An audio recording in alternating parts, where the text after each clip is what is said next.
Property taxes. If you own real estate in the state of Michigan, you're going to have to pay them.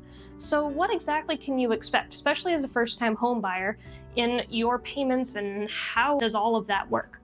Well, those are some of the questions I want to answer in today's video. But before I get there, I do need to make a disclaimer. I'm not an assessor, I'm not in the tax field, I'm a realtor and I make connections for people.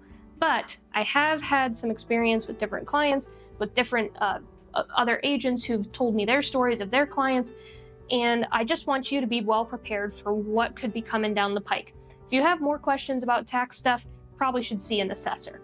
But I just want to give you all the tools that you need to kind of mentally prepare if you're looking to buy a home in the next year or a couple years. So the first thing that I want to talk about is how property taxes are paid. Now, if you're buying a house with a mortgage, your lender a lot of times will withhold and will make sure that those property taxes get paid. So that'll be incorporated right into your monthly payment. If you're buying a house with a mortgage, you probably won't have to worry too much about them actually getting paid. If you're buying a house cash, you're going to want to make sure you set some money aside each year and have a good idea going in what that tax number is going to look like, which I'll talk about later in the video, how exactly you can do that.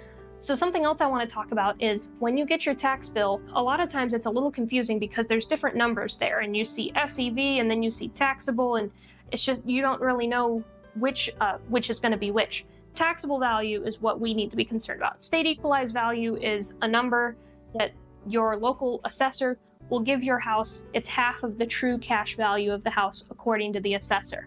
Now that number a lot of times might be different from what an appraiser will appraise your house for. The appraisal is for the bank, the assessor is for property taxes. So don't be surprised if those numbers look a little bit different. But the taxable value is what we need to talk about the most here.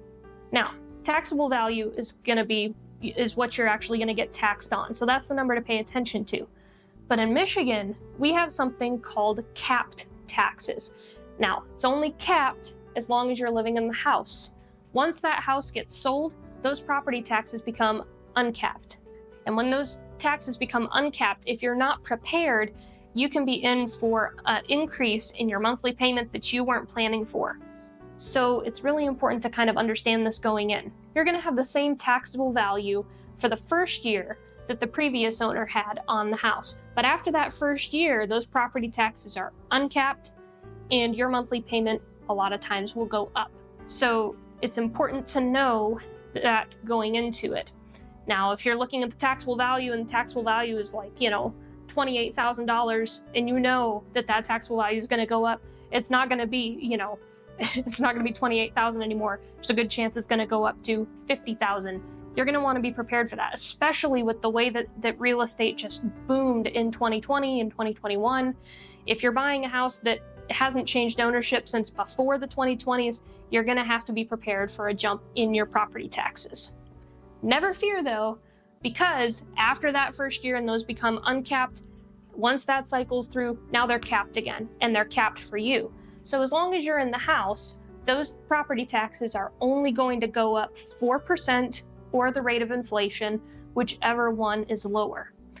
So if inflation's only 3%, it's only going to go up 3%. If it's 7%, it's only going to go up 4%, if that makes sense. But it happens after that first year. So don't be surprised if you have a big jump, but don't be scared by it either, because then that's going to cap again, and it's only going to go up that 4% or the rate of inflation, again, whichever one is lower. So that's how property taxes work in the state of Michigan. Another resource that you can use living in the state of Michigan, you can go to michigan.gov and look up property tax calculator. Now this is super cool because you don't have to go in blind. You can go to michigan.gov, go to the property tax calculator,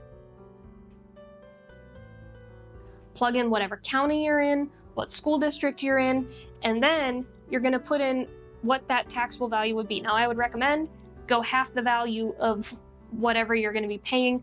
That'll give you a good idea, and then that'll generate that number for you, and you can plan accordingly. So that's a tool that you can have. I'll link that down in the description so that you can go right to it.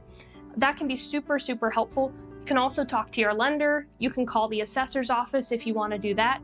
whatever you need to do to make sure that you're ready for that. But what I don't want to happen to you is to buy a new house, you get into it, and all of a sudden the monthly payment goes up and you can't afford it anymore.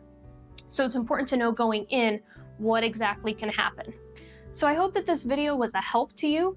If it was, if you wouldn't mind leaving me a thumbs up, and if you're looking for more real estate content, hit that subscribe button and ring the notification bell so that you don't miss a new video. As always, my contact information will be in the description below, along with the property tax calculator link.